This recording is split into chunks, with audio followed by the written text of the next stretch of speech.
मुंबईमध्ये शरद पवार यांच्या नेतृत्वाखाली राष्ट्रवादी काँग्रेस यांच्याबरोबर सकारात्मक चर्चा झाली. काल जयंतराव सतत उद्धवजींशी चर्चा करतायत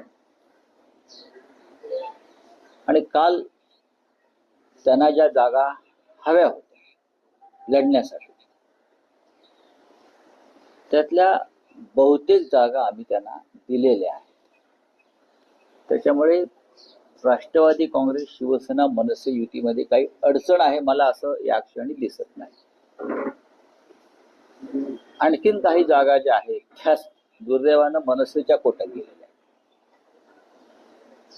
आहेत. पण तरी आम्ही त्यांचं समाधान करू शकलो, जयंतरावांचं किंवा राष्ट्रवादी काँग्रेस,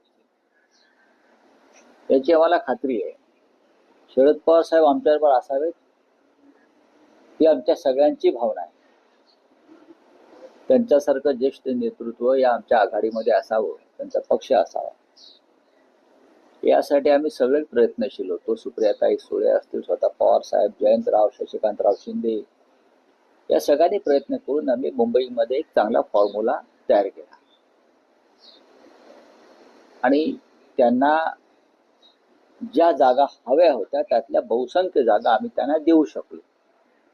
त्याच्यामध्ये खरं म्हणजे शिवसेनेचं नुकसान झालेलं आहे, आमच्याकडल्या जागा गेल्या. पण ठीक आहे, युतीमध्ये किंवा आघाडीमध्ये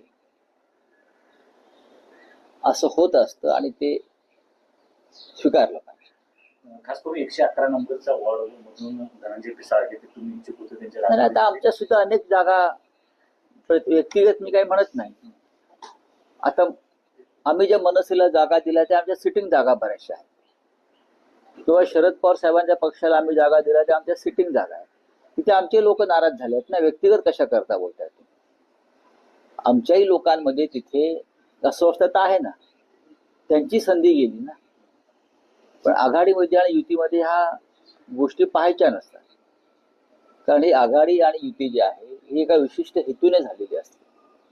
मग मुंबईचा विषय आहे, महाराष्ट्राचा विषय आहे, भाजपच्या पराभवाचा विषय आहे. भविष्यामध्ये जेव्हा सत्ता येईल तेव्हा अनेक पदं उपलब्ध होतात. त्याच्यामध्ये या सर्व ज्यांच्यावर अन्याय झाला त्या कार्यकर्त्यांना सामावून घेतलं जाईल, ही आमच्या सगळ्यांची भूमिका आहे. आपले भाऊसाहेब राऊत देखील येथून मला माहिती, मला वाटतं एकीकडे मुंबईत राष्ट्रवादी शरद पवार गट तुमच्याशी चर्चा करतो, पुण्यामध्ये मात्र काही वेगळं घडताना पाहायला मिळत आहे. तिथे चर्चा होते अजित पवारांची, शरद पवारांची, परत ती फिसकटते, परत महाविकास आघाडी सोबत बैठक होते, परत अजित पवार, शरद आणि दुसऱ्यांबरोबर चर्चा. काय चाललंय मला माहित नाही काय चाललंय. तुम्ही हा प्रश्न त्यांना विचारू शकता. त्यांच्या पक्षात काय चाललंय हे मी कसं काय बोलू? जेव्हा त्याचा निर्णय बाहेर येईल तेव्हा मी बोलू शकेन की बाबा हे असं असं घडलेलं आहे. अजून तिथे जसं काहीच घडताना दिसत नाहीये आमच्यासाठी. शिवसेना आणि मनसे या दोन पक्षात चर्चा झालेली आहे आणि आता आज उद्याकडे आम्ही त्या संदर्भात निर्णय जाहीर करू. काँग्रेस पुण्यात काँग्रेस सोबत येते असं दिसतंय तुमच्या?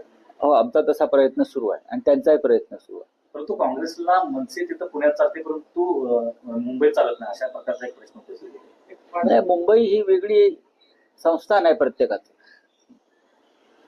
मुंबई एक वेगळं संस्थान आहे प्रत्येकासाठी, त्याच्यामुळे ते आपापल्या पद्धतीने निर्णय घेत असतात. पण आमच्यासाठी मुंबई महाराष्ट्राची राजधानी आहे आणि त्याच्यावर मराठी माणसाचा अधिकार राहिला पाहिजे, ही आमची भूमिका आहे. रावसाहेब, अलीकडे महापालिका निवडणुकांमध्ये एक नवी पद्धत अलीकडच्या काळात बघायला मिळते. उमेदवारी यादी घोषित करण्यापेक्षा थेट एबी फॉर्म देऊन सगळ्याच राजकीय पक्षांमध्ये होताना दिसतंय की एबी फॉर्म उमेदवाराला परस्पर दिले जात आहे यादी घोषित करण्याऐवजी. यादी घोषित करण्याचा आग्रह कशा करताय? टाळण्यासाठी राजकीय पक्ष यादी अनेक वर्ष मी यादी कधी घोषित झालेली पाहिली नाही. यादी घोषित करण्याचा आग्रह कशा करताय? प्रत्येक पक्षानं आपलं एक धोरण ठरवलं असेल, हे आमचे उमेदवार आहेत, त्यांनी जाऊन हा अर्ज घेऊन एबी फॉर्म घेऊन अर्ज भरावा.